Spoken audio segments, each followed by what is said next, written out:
Good morning. My name is Russell Smith, Managing Director of Parity Projects. I've been asked to chair this morning's session at Homes UK on the cost of retrofit and the solutions needed. You'll be aware, hopefully, that we've got a target to try and decarbonise every angle of our society by 2050 as a country. And the good news in today's papers is that Boris Johnson is aiming to try and get us a 68% reduction in carbon emissions based on our 1990 levels by 2030.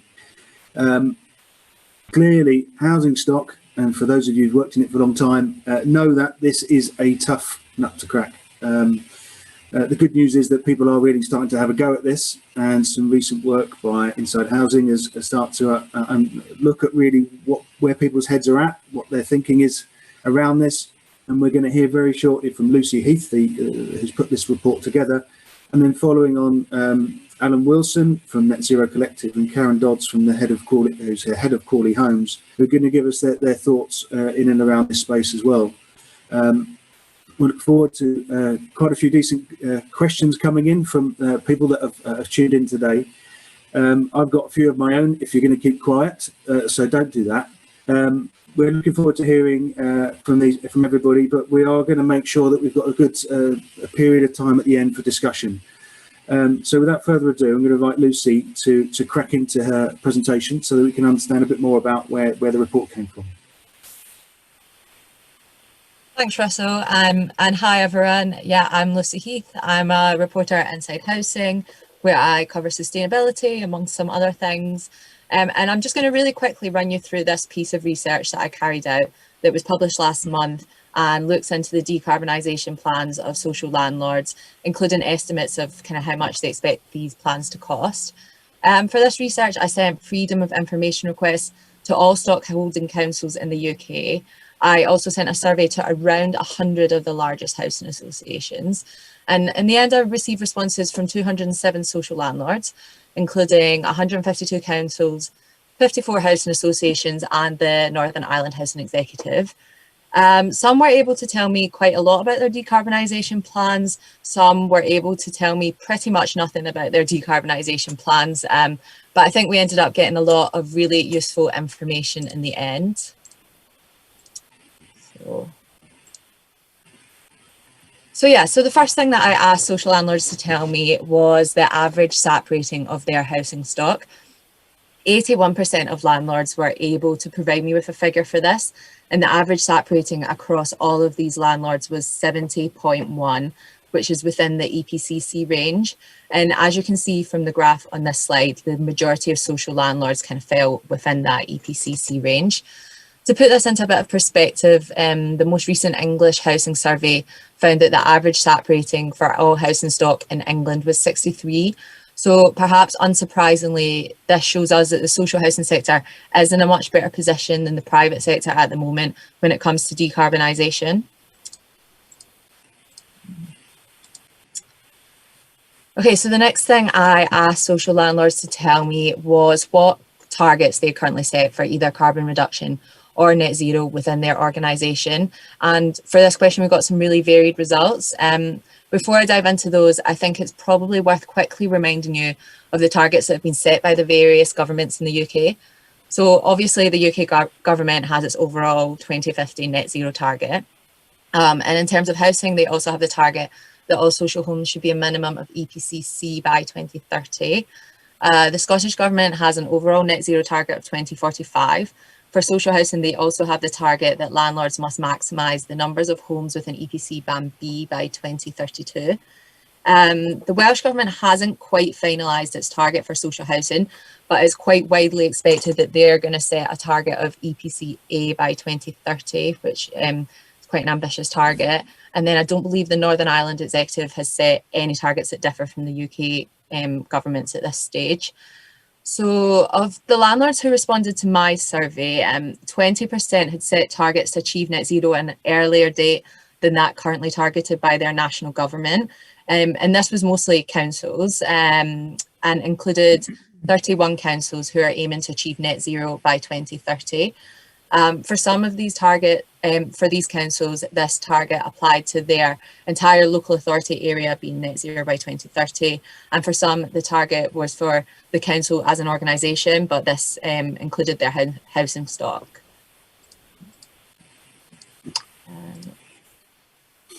So yeah, the next question I asked social landlords was whether they had developed a definition of what net zero looked like in their housing stock.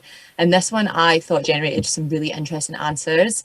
So only 44, which was 21% of the landlords, were able to provide the definition of what net zero looked like. And even then, some of these definitions were really vague. And what was quite interesting to me was that of the 31 local authorities who said they're planning to achieve net zero by 2031, 21, which is 68% of them, were unable to give a definition of what that meant within their housing stock. For those who were able to provide a definition, the answers varied greatly. So some are targeting an average SAP rating, but even this varied, with some targeting like SAP 99, while others were targeting SAP numbers in the 80s.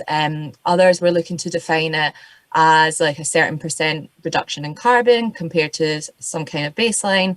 Others were defining it based on kilowatt hours per square meter.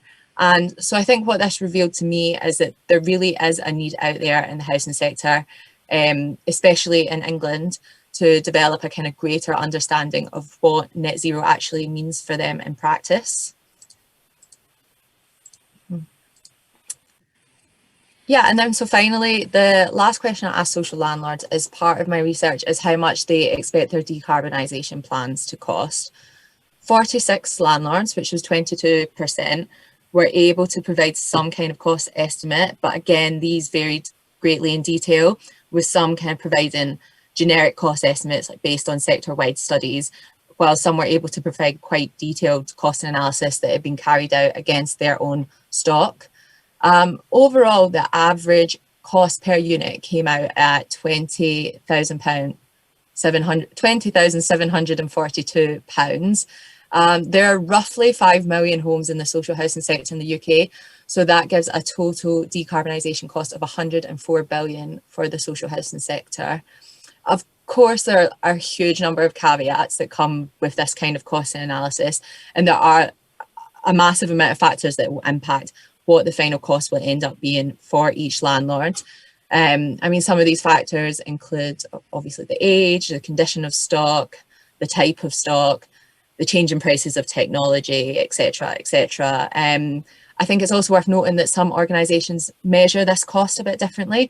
So some, I think the majority provide the kind of total decarbonisation cost for their entire stock, but some, especially those whose numbers were on the lower end, provide costs that exclude the already planned works, such as, you know, like roof and window replacements and that sort of thing. However, if you look at this bar chart, you can see that there is very clearly a cluster around the kind of £10,000 to £30,000 per home mark. And from conversations I've had with people who are a lot more knowledgeable about this than I probably am, that seems like a pretty good range for you to be looking at as a kind of per unit price. I mean, I appreciate that's still a pretty wide range, but those are definitely the kind of numbers that people are looking at. And that's it really. That sums up my piece of research. So I'll pass back to Russell now, but obviously more than happy to answer any questions you have about this at the end. Thanks, Lucy. Yeah, it's very insightful stuff. Really appreciate that. So we're going to hand on to Alan now. I've got loads of questions for you, Lucy. I'm gonna reel them in. Alan, but looking forward to hearing your presentation. Thank you, Russell.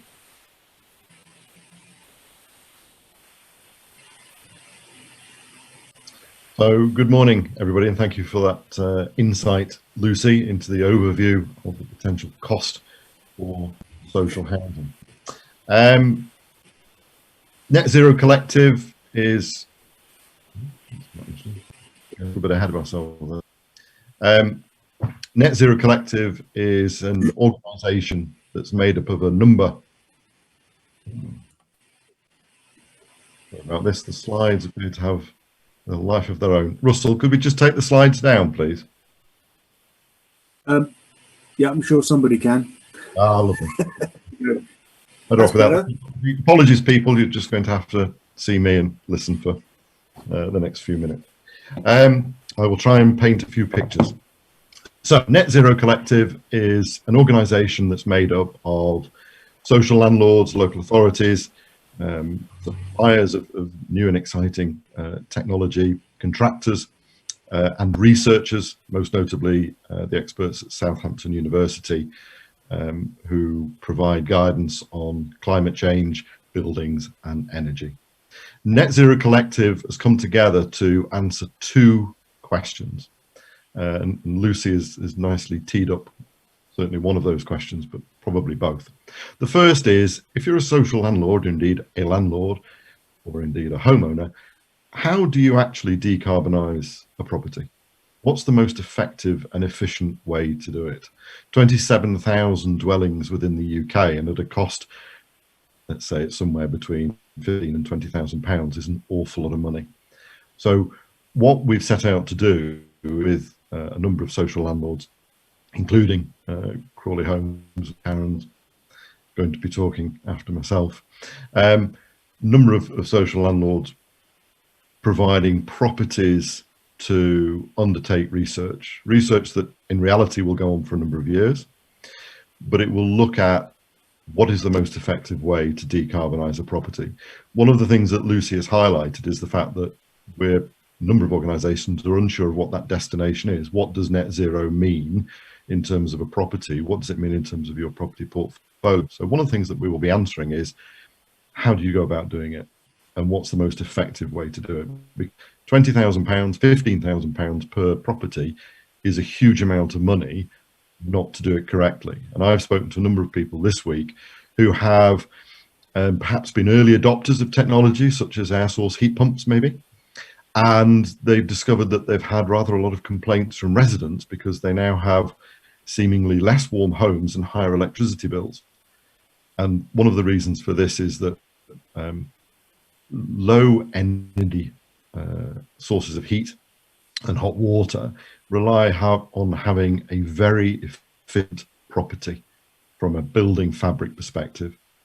So one of the things that we're doing with Southampton University in the research is to follow a PAS 2035 methodology, which is ensuring that the fabric of the building is actually suitable in the first instance before you then start with the expense of converting fossil fuel heating systems into low energy heating systems, and exactly what combination of those heating systems are most appropriate, and how do you convert your housing stock from being a negative carbon impact to being a positive carbon impact, whether it be through heat networks or generating energy that's in excess of the building's own requirements. The other thing that we're very keen to look at is the unintended consequences of decarbonisation. So if you insulate a property particularly well to conserve energy, what's the impact in a warming climate on the residents of having a very warm box in the summer? So a lot of work to be done over a long period of time, gathering data from a very wide range of properties across the UK. That's the first part, because we want to be able to answer the question, how do we do it? And at that unit cost, what's the most efficient way to do it? And this is where we've been working with a number of local authorities to start to develop pilots. And these pilots are to set up centres of excellence for decarbonisation. The things that we have seen as a result of the Green Voucher Scheme, which is at its core a very positive move by the government, is that during September and October, the demand for heat pumps outstripped manufacture of heat pumps and the availability of heat pumps within the UK. And we've got a tremendous shortage of installers of heat pump technologies in the UK. I was talking to one installer earlier this week who said that in the month of October, they had 9 years worth of inquiries. So there's clearly a growing awareness of the benefit, both to the individual and to the environment, but it is going to take a while for the supply chain to actually catch up. So the second thing that we're trying to do within Net Zero Collective Working with our partners, such as Crawley Homes, and working with Crawley College, is to look at how do we develop the capacity and the capability to deliver decarbonisation at scale. Now, I'll be honest, this is not a new concept. The recruitment, training and employment of local people within the local area is nothing new. What we are doing is we're borrowing a model that was developed by Nissan with Gateshead College to create the workforce that works in the, you just know that that's going to happen in the middle of the presentation. The doorbell will ring. I'm just waiting for the dog to start barking now, and then we'll have the full experience. So what we are trying to do is answer the questions.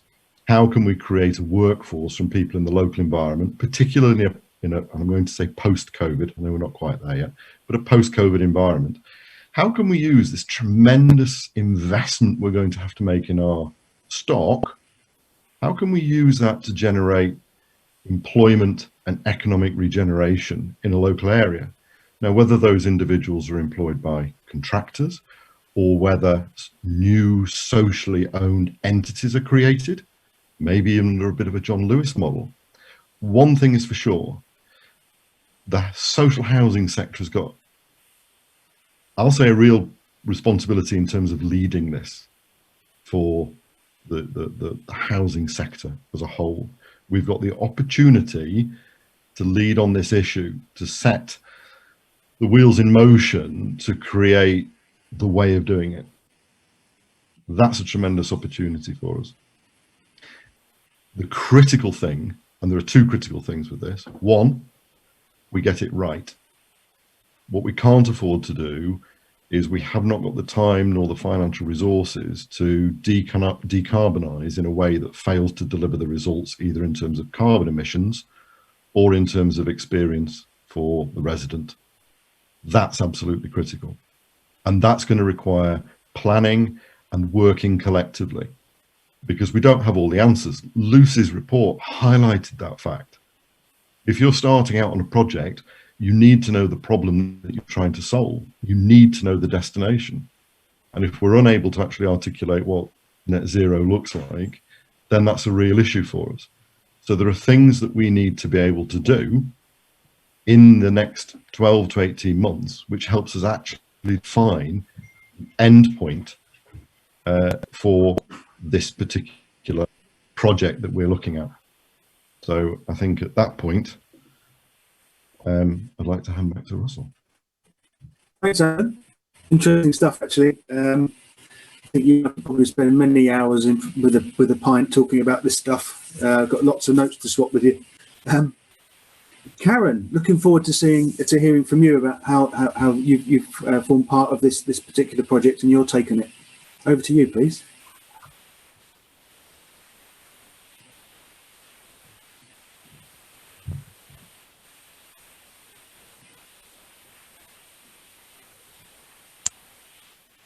Sorry, bad start. I'm unmuted now. Okay, so thank you for that.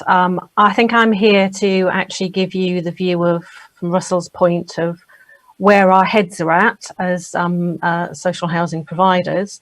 I was really relieved to note that we did actually respond to Lucy's Freedom of Information request. And out of that, we're very average. Our average costs are 20,000 and our EPC average is C. So we're fitting nicely into very average. I'm hoping to be able to give you a coherent view of where our heads are at, but maybe it isn't coherent because actually, as we've already said, there is a lack of coherence about the vision that we're trying to get to. So a little bit of background. Crawley Borough Council has declared a climate change emergency in 2019.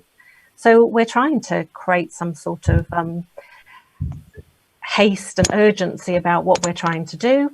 And secondly, Gatwick Airport is within the town boundaries, for anyone who doesn't know where we are. And there's been a massive impact from COVID-19 on Gatwick and the related supply chain. So the wider aspects of our strategic approach is within our town investment plan, and we've got a bid through our local enterprise partnership for a town centre skills academy and construction skills hub. and there'll be funding available for green retrofitting. And that's the bigger picture. One of the things that we have committed to, just in terms of those timescales, is we've committed to stop the replacement of gas boilers by 2025. And we're currently retraining gas engineers to cover wider heating and ventilation systems. We've already started that, and our Liberty Gas contractor has been retraining staff to include the annual service on some of the MVHR systems that we've installed in new developments. So we're doing annual service on those to make sure that they do maintain a good system for tenants. And we're going to be extending that training to the installation and maintenance of air source, ground source and water source heat pumps. We're building on that by working, I think Alan referenced this, we're building on this with trying to develop plans with Crawley College to retrain local people who have been displaced in employment in Crawley to install the new technologies and potentially to develop a social enterprise company to employ these trained people to work on private sector homes as well. And we've broached the possibility of using our strategic alliancing partnership with our contracts with Liberty, Waits and Mears, and they're running till 2030 to help set this up as part of our social value commitment. And that's been agreed as such, although with the caveat that this will be extremely difficult. But okay, so extremely difficult is what we're engaged in doing, I think, at the moment. I think I got a bit depressed about our approach on the whole retrofit aspect when I thought, well, I could talk initially about our retrofit for the future, which we did in 2010. And then I thought, well, that's 10 years ago. What have we been doing since? One of the things which that showed and that pilot approach was that one type of a 1960s system build estate was actually impossible to make airtight. We spent over £100,000 trying to make it so, and it wasn't. So Alan's point of some of the fabric of our buildings is not going to be possible to retrofit. I think we have to actually kind of accept and get on and do something different. So our approach on this is going to be demolishing blocks of flats and rebuilding, because that seems the best thing to do with them. But with that brings a whole raft of other problems around ownership on the estate. 70% of the houses are sold, only 30% of the are leasehold, which is actually one of a smaller percentages for our stock. And I'm often asked by our councillors, what are we going to be doing for the private homes? At the moment, I can say it's actually not my job because I'm focusing on the social housing stock. But we haven't got many homeowners banging on our doors to spend £80,000 a property to try and improve the insulation on them. I'm just going to go to where I'm conscious of time. So what we're doing with net zero now is we are obviously looking at the whole house research approach rather than just fitting singular items such as PV on its own.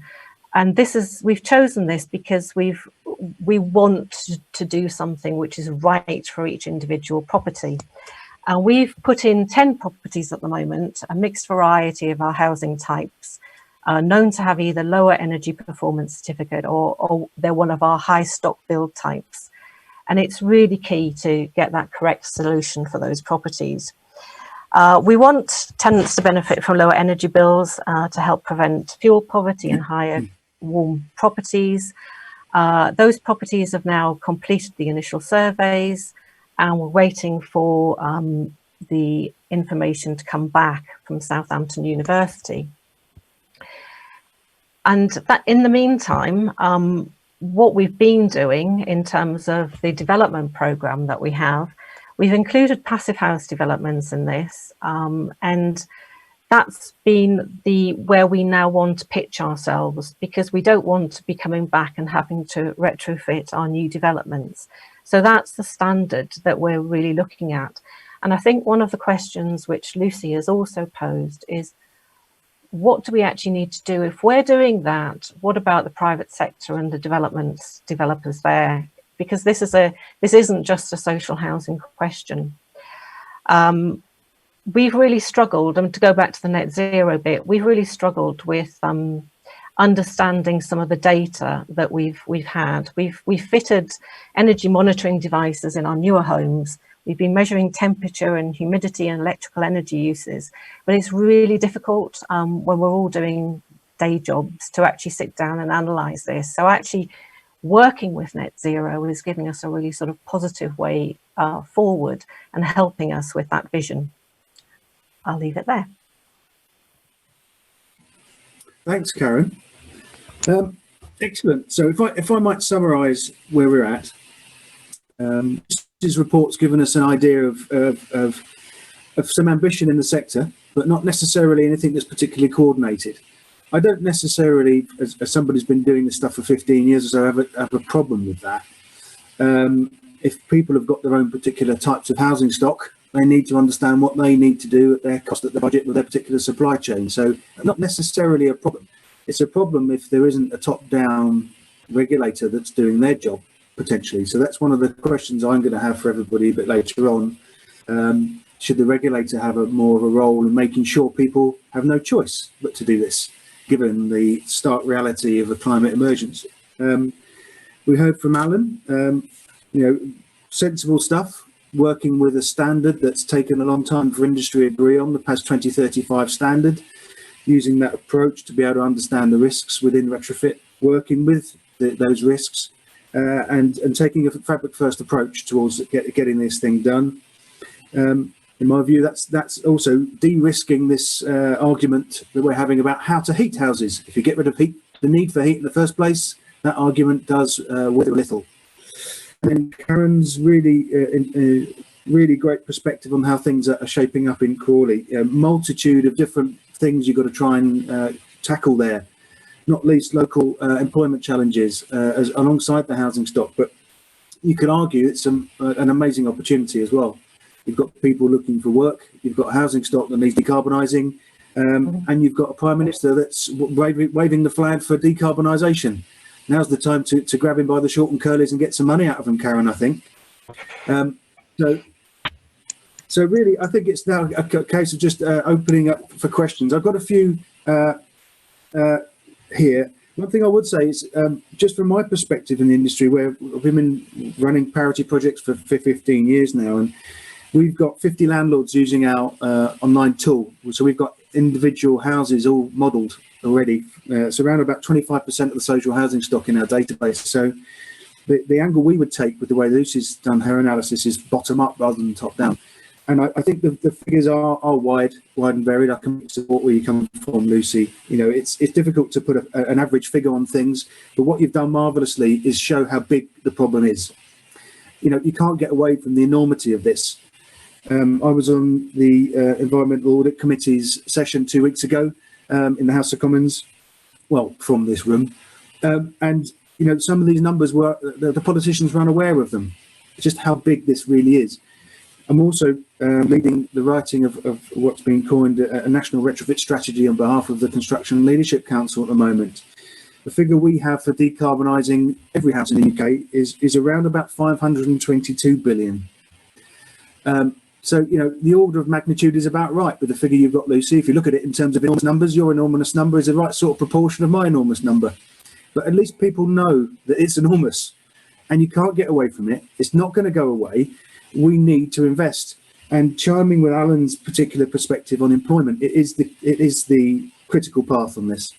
Our analysis for this national RET strategy has shown that we need around about 500,000 new people in trades and professions to be able to deliver on net zero. 500,000.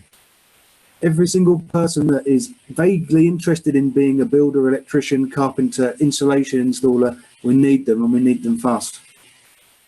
So I'm going to go to some of the questions in the chat.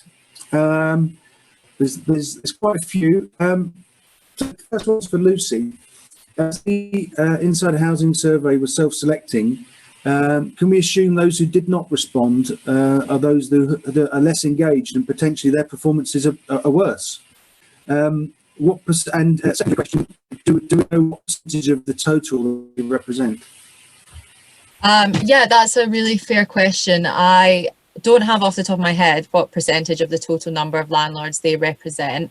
I would say it wasn't entirely self-selecting, because obviously I sent freedom of information requests to the councils and to Scottish housing associations who are subject to that, and so they're kind of legally bound to respond.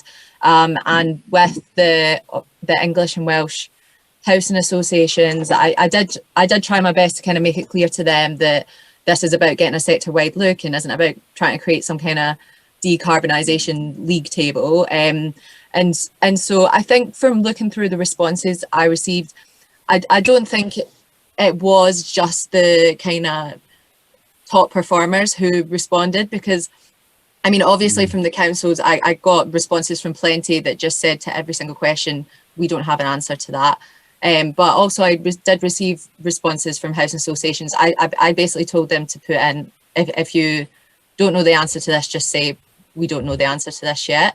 And so I think, like, in the variety of answers I've gotten, I don't think that it is just the top performers, because I think if this is just the top performers, there's quite a lot of people who haven't done anything yet. So I would hate to think maybe what the remaining percentage are thinking.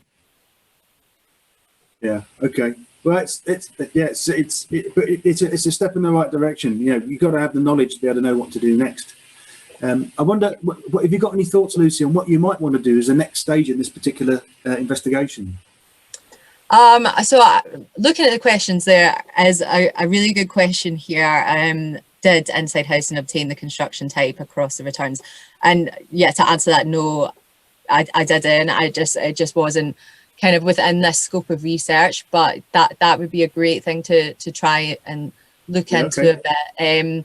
And I would love to speak more to, I know some housing associations out there have carried out, and councils have carried out some kind of really detailed analysis against their own stock, and would always be keen to speak to people who've done that a little bit more and figure out like what kind of stuff we could publish that would be useful for everyone in the sector to read. Okay, thanks. It's a question for Alan or Karen, really, and this is one that I've got an answer to too, but that's a bit unfair of me.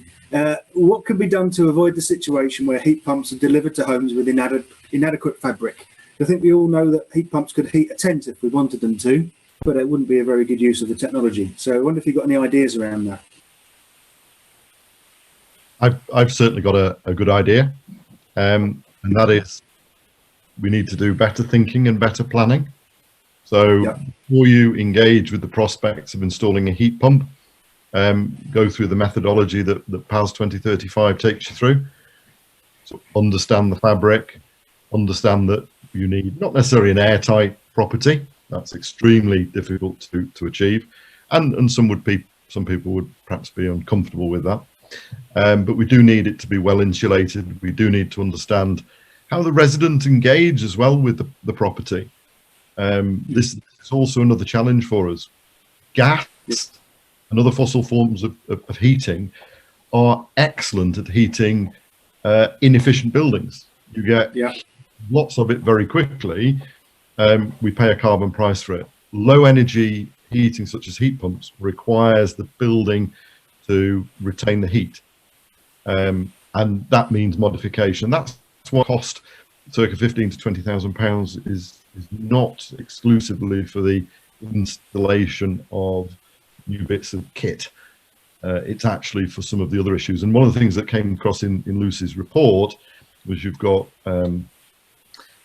organisations such as High Group and Optivo saying, well, actually over the next 30 years, spend from a repairs and maintenance and improvement to the fabric perspective that we'd be planning anyway actually helps towards that investment. So my advice would be, before installing that beautiful shiny heat pump, just make sure that actually the property is well insulated and well ventilated before you actually do so.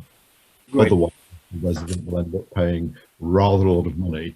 As I was talking to one of the directors of Valent, what they don't want people to come outside the property and blame a high bill or indeed the lack of heat or perceptual lack of heat on something that's outside their house that's got their name written on it.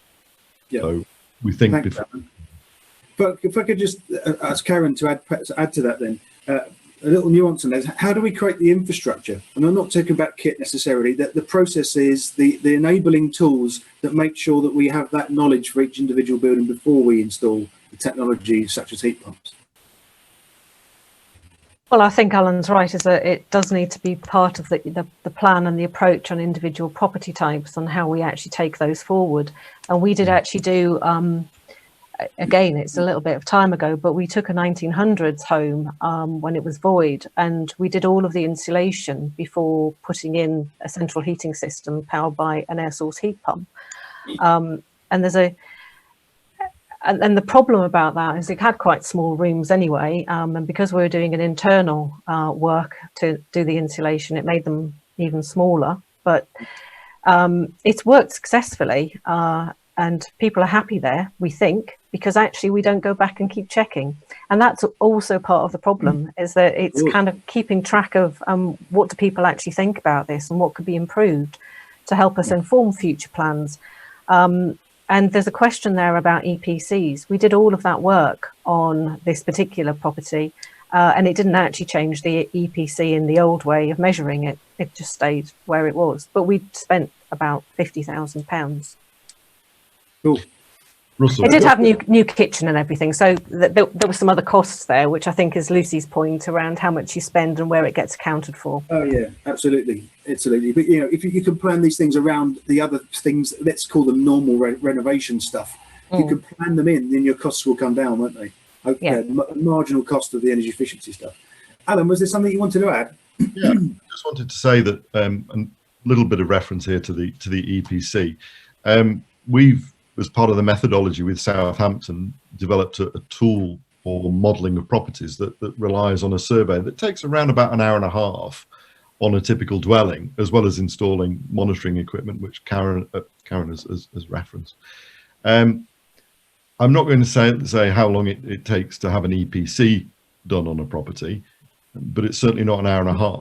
It's less. It's considerably less. And you could say that the quality of the output is correlates directly with the amount of time. And this comes back to getting it right. It's individual properties. Yes, there are certain archetypes, but it requires a very diligent approach, because for the individual who may be in a home that's been decarbonised and does not feel that they're getting the benefit of that, either in terms of warmth and cost, because lower energy homes will cost less to maintain, then that individual person will be writing letters to people like Karen to say, I appreciate that you've spent an awful lot of money on my property, but it's not right. And that's something that we've really got to guard against. And that circles back to making sure that those people who are installing technology have the skills to do it. And I'll just give you one little soundbite, or rather piece of research that was done by Southampton University on the installation of heat pumps. And anybody that's come close to buying a heat pump will have heard that it's 1 unit of energy in for up to 4 units of energy out. There are now heat pumps that are delivering 5 units, but it always used to be 4. Southampton University did a piece of research, discovered that in Germany, it was 1 unit of energy in for on average 3.6 units of energy out. In the UK, it was 1 unit of energy in and 2 units of energy out. That delivers a really big shock to the resident. No different in the heat pump. It's all to do with the skills of the person that had actually designed the installation and carried out the installation of the heat pump. And this is why working with Crawley Homes, Crawley College, to take people that are now out of work and have them properly trained, properly assessed, boosts the economy and actually gives us capacity and capability to do the job. I agree with you. I agree with you to a point, Alan. I think we've got a lot more to do in addition to what you've said as well. I think there's been inadequate policing in the sector. We can install it, and we require these guys to sign off their own work and say it's wonderful. I wonder whether anybody else has got a view on the role of the retrofit coordinator. If you're saying that post 2035 is the way to go, Alan, obviously the retrofit coordinator is the heart and soul of QA in that particular situation. Is that something you're thinking of as well? My suggestion would be that anybody who's having a lot of money spent on a property, and this is private as well as somebody who pays rent for either private rented or social home, if that kind of money is being spent, then personally I would expect to see the work that's done beforehand to say, well, actually, if you spend this, then this is going to be the output in terms of heat, and this is going to be the return on the investment. And I would expect that after the work's been done, there needs to be a review to say, well, actually, have we delivered close to that?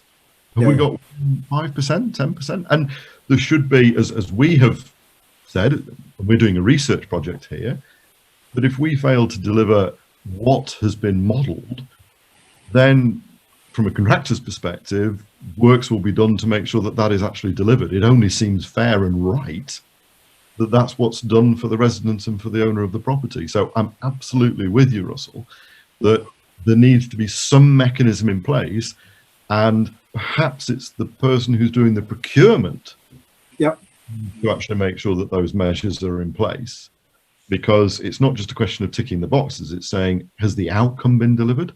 Have we achieved the reduction in carbon? And this is one of the big risks that we have now, where we have started, we've lit the fuse, and we want to do something which is absolutely right, but we've got to get it right.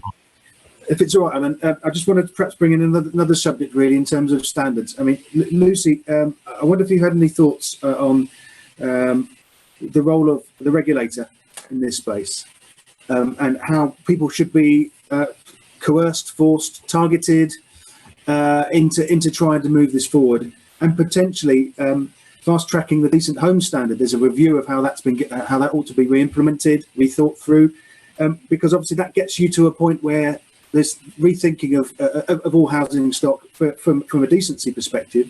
And I've already mentioned, obviously, if you're including energy efficiency measures at the same time as achieving decency, then you've got the much lower cost in some respects, because you're doing the right stuff already to get the house up to a standard. So I wonder if there's any thinking around that. I mean, my personal opinion on this is like there's definitely a role for the regulator here. I mean, because it so clearly is not just about our kind of climate targets, but it's also, you know, about fuel poverty and about the conditions that tenants are living in. And yeah, I think in terms of like the decent home standard, I'm not an expert in this area, but I know, like in Wales at least, I think they have the Welsh quality standard, and I think they're looking to use that going forward to set their decarbonisation targets. So it seems like something similar can be done here. Okay, Karen, I mean, as a practitioner, do you feel as though you'd welcome, or you would find it awkward if the regulator had a tougher role?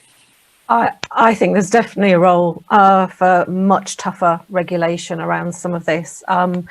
I think the problem is, you know, when I went back and I kind of saw that was 10 years ago, I was actually quite shocked about, you know, we're committed to this, but actually that was quite a long time ago, and how much have we really done since then to do this? Whereas I actually think that we've got away from kind of saying we will achieve this by this time and actually working towards it. I'm not always a big fan of targets. They tend to, you know, people chase them and fix them in some way, but I do think that the regulator has a role to play in actually making sure we're all doing this, but also around that wider perspective around the private sector, about how that's going to work and how private homes are going to be brought on board as well. Absolutely. Well, that's where I spend most of my time, actually, but we can't go there, I'm afraid, because we've only got about 30 seconds left. Thanks very much, everybody, for your time. I think I've really enjoyed it. There's some really interesting things that have come forward there. I'm sure people can still send questions in, and they'll come back to us if they have any more. But as for now, I think we'll leave it there, and hope everybody has a decent time at the rest of the conference. Thank you. Yeah.